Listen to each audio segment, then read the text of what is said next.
साथियों नमस्कार। मैं बलबीर सिंह कौरव।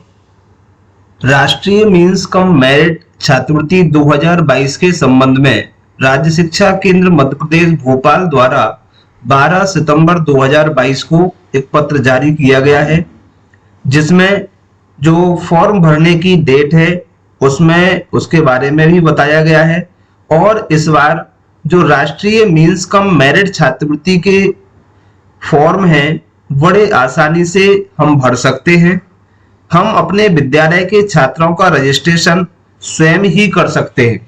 तो आज के वीडियो में हम देखेंगे राष्ट्रीय मीन्स कम मेरिट छात्रवृत्ति 2022 के लिए अपने विद्यालय के छात्रों का रजिस्ट्रेशन किस प्रकार से करें, रजिस्ट्रेशन करने की संपूर्ण प्रक्रिया और रजिस्ट्रेशन करने के लिए कौन कौन से दस्तावेज हमें पहले से उपलब्ध होना चाहिए, क्या क्या सावधानियां हमें बरतना है।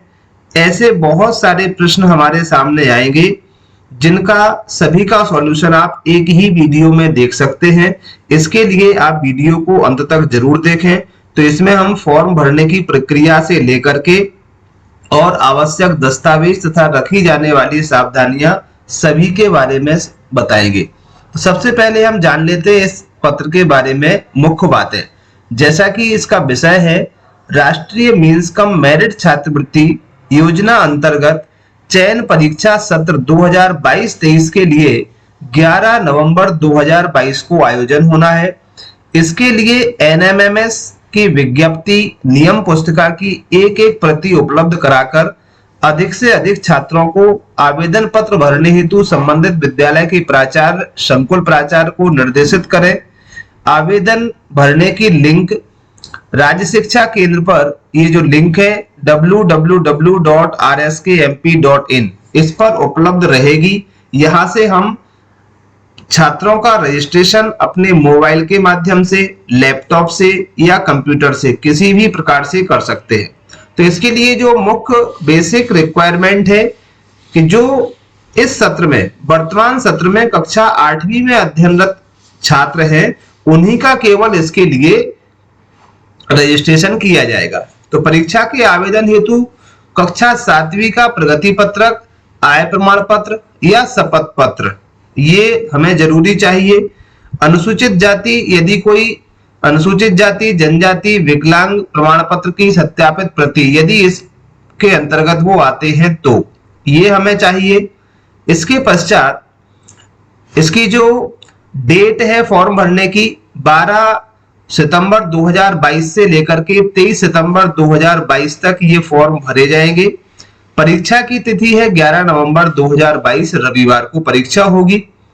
इसके लिए जो मुख्य शिक्षक हेतु जो निर्देश है ये सभी निर्देश इस पत्र में दिए गए हैं।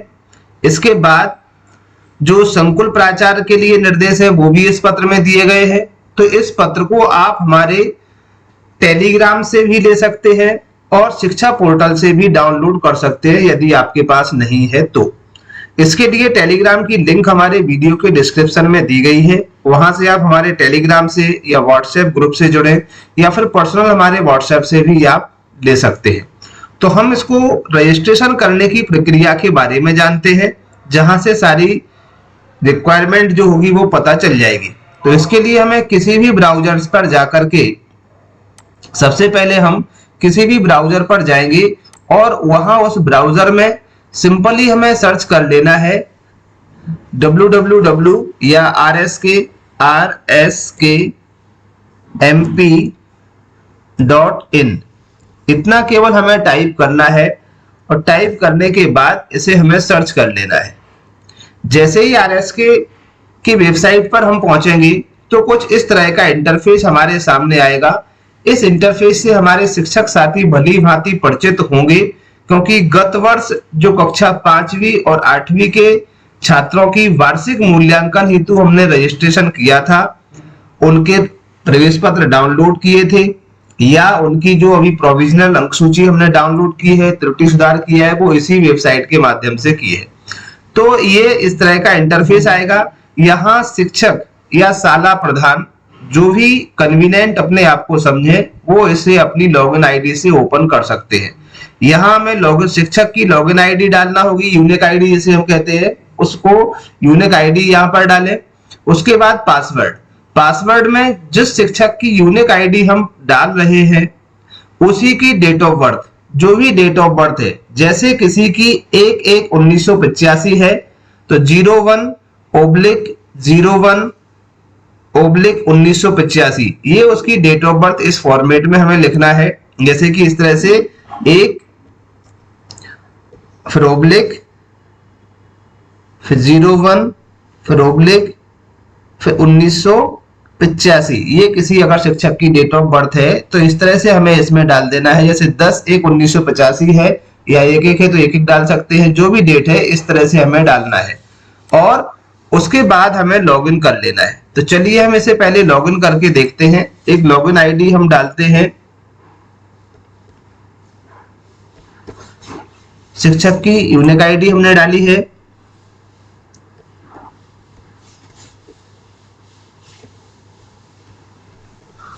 डेट ऑफ बर्थ से हमने पासवर्ड डाल दिया और जो कैप्चा कोड दिया गया है इस कैप्चा कोड को हमें एज इट इज यहां पर फिल कर देना है।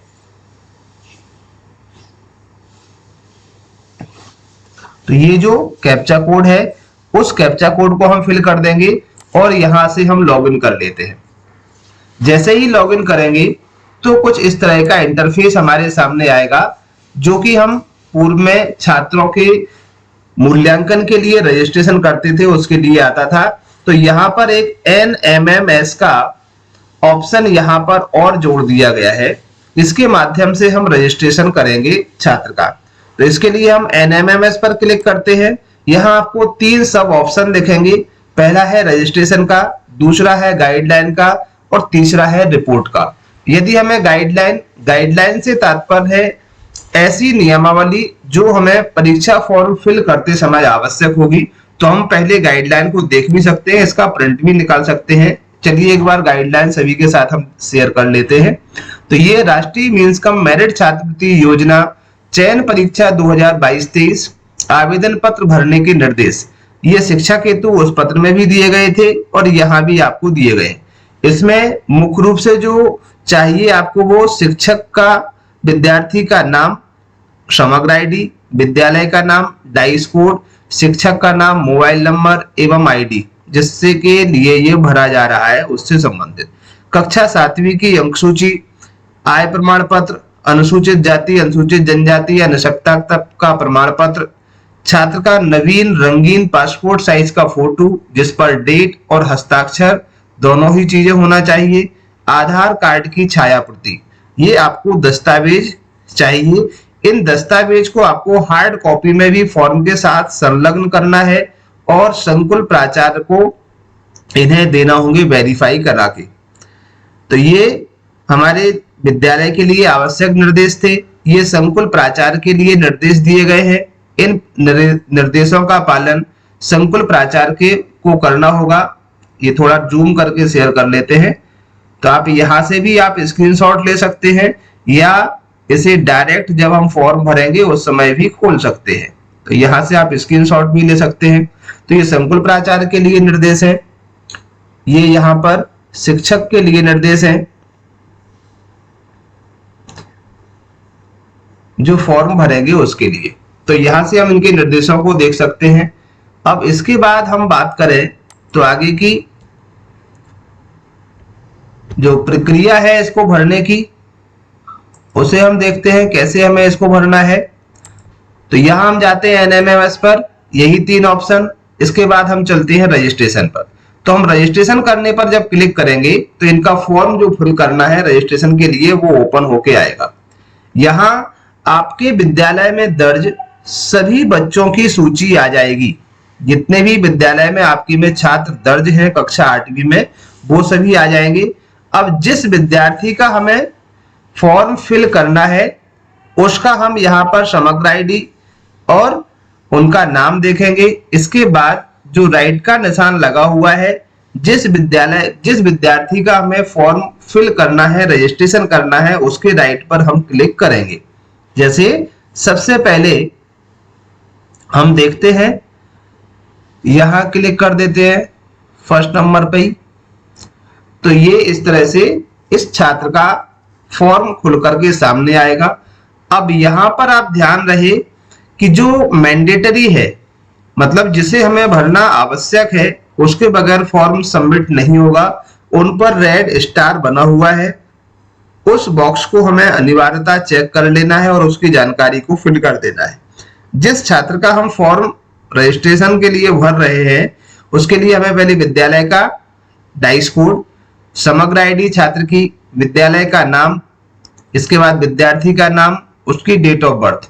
यदि डेट ऑफ बर्थ में कोई त्रुटि है तो हम इस फॉर्मेट पर जाकर के उसकी डेट ऑफ बर्थ यहां से सही सिलेक्ट करके सुधार सकते हैं, क्योंकि ये जो डेट ऑफ बर्थ है वो समग्र आईडी के अकॉर्डिंग आती है।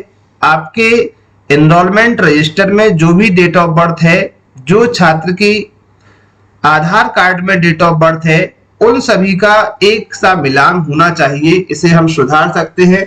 यदि आधार कार्ड और हमारे विद्यालय के रिकॉर्ड में उसकी डेट ऑफ बर्थ में कोई कंफ्यूजन है, गलती है, तो उसे हम आधार कार्ड में सही करवा लें।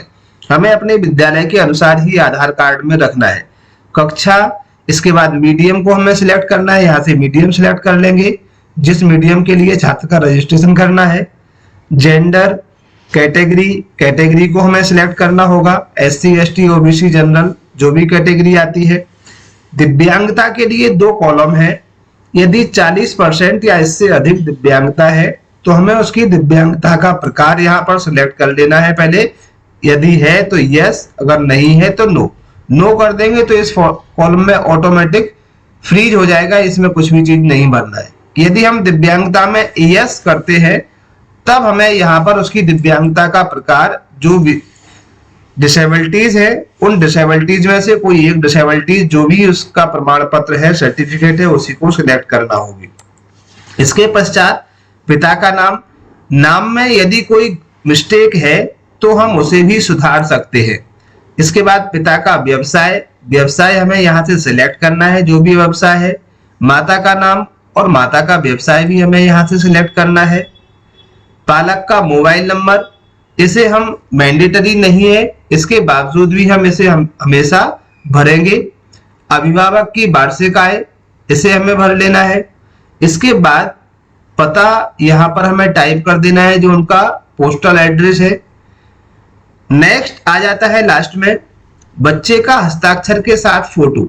तो फोटो के लिए आप ब्लैंक पेज पर एक बच्चे का जो नवीनतम पासपोर्ट साइज फोटो है उसे पेस्ट कर लेंगे और उसी के नीचे फोटो के साइज में ही बॉक्स बना के और हस्ताक्षर बच्चे से करा लेंगे। उसके पश्चात हम उस फोटो को स्कैन करेंगे। स्कैन करने के बाद आप यहाँ इसे फोटो जब अटैच करना है तो ये आप अटैच करना है। इसके लिए जरूरी है कि file size must be less than और इक्वल टू 2 MB कि जो फोटो हमने स्कैन किया है उसका साइज 2 MB से अधिक नहीं होना चाहिए। यदि 2 MB से अधिक है तो फोटो सिलेक्ट नहीं होगा। इसके बाद हमें चूज फाइल्स, जहां आपने फोटो स्कैन करके रखा है उस फाइल पर आप जाएंगे। तो यहाँ जहां पर भी आपका फोटो रखा हुआ है वहां से अपन फोटो को सिलेक्ट कर लेंगे और यहाँ पर अपलोड कर देंगे। जैसे ही हम फोटो अपलोड करते हैं तो जो भी आपकी फाइल है वहां से हम अपलोड कर देंगे फोटो। फिर हम एक बार देख भी सकते हैं। जब ये पूरी जानकारी आप यहाँ पर भर लें तो भरने के पश्चात आप एक बार फिर से रीचेक करें कि जो भी जानकारी आपने भरी है वो प्रॉपर है या नहीं है। उसके बाद हम यहाँ पर अपडेट पर क्लिक कर देंगे। जो भी आप अपडेट पर क्लिक करेंगे आपका रजिस्ट्रेशन कंफर्म हो जाएगा और रजिस्ट्रेशन करने के पश्चात आप यहाँ से रिपोर्ट भी देख सकते हैं कि आपके विद्यालय से कितने छात्रों का रजिस्ट्रेशन हुआ है, वो रिपोर्ट भी यहाँ पर दिखाई देगी। तो ये थी राष्ट्रीय मींस कम मेरिट छात्रवृत्ति के परीक्षा फॉर्म के रजिस्ट्रेशन संबंधी एक महत्वपूर्ण जानकारी। आशा करते हैं जानकारी पसंद आई होगी। यदि वीडियो अच्छा लगे तो लाइक, कमेंट और शेयर करना ना भूलें। इसके बावजूद भी यदि किसी को फॉर्म फिल करने में कोई परेशानी आती है तो आप वीडियो के कमेंट बॉक्स में हमें अवगत कराएं। आपका हर संभव प्रयास चैनल के माध्यम से किया जाएगा। चैनल पर इसी तरह की वीडियोस देखने के लिए जुड़े रहें। यदि आपने अभी तक सब्सक्राइब नहीं किया है तो चैनल को सब्सक्राइब करें, लाइक करें और बेल आइकन को सिलेक्ट कर ऑल को सिलेक्ट करें, जिससे सबसे पहले नोटिफिकेशन आपको वीडियो के लिए मिल सके, क्योंकि एजुकेशन से जुड़े हुए इसी तरह के वीडियो में अपलोड करता रहता हूं। मिलते हैं कुछ इसी तरह के नए वीडियो के साथ, जब तक के लिए थैंक यू। जय हिंद, जय भारत।